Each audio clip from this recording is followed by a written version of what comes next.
हम मीनू झा गोर लगै छी समस्त मिथिलावासी के मैथिली गीतमाला चैनल पर में सब गोटे के हार्दिक स्वागत करै छी और सब गोटे के एक बेर जय जितवाहन। और आशा नहीं पूर्ण विश्वास अछि जे व्रत बहुत नीक से संपन्न हैत और बहुत नीक से व्रत एखन चलि रहल यऽ। पारण के समय बहुत नजदीक आबि रहल यऽ, आबि गेल बेजाय बुझियौ तऽ 4-5 घंटा तो यूं निकलि जेतै। और पारण के सही टाइम अछि 4:50 साँझ में।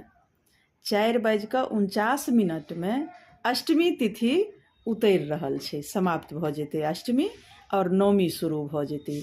तऽ 4:50 में पारण सब गोटे कऽ लेब। यह अछि पारण के सही टाइम 4:50 में। एक बेर सब गोटे बहुत बहुत शुभकामना पाबनि के। सभक बाल बच्चा के आनंद राखैत नमहर के जिंदगी दथिन जितवाहन भगवान, तकर मंगल कामना के संग सब गोटे के बहुत बहुत शुभकामना, बधाई, धन्यवाद। जय मिथिला, जय मैथिली।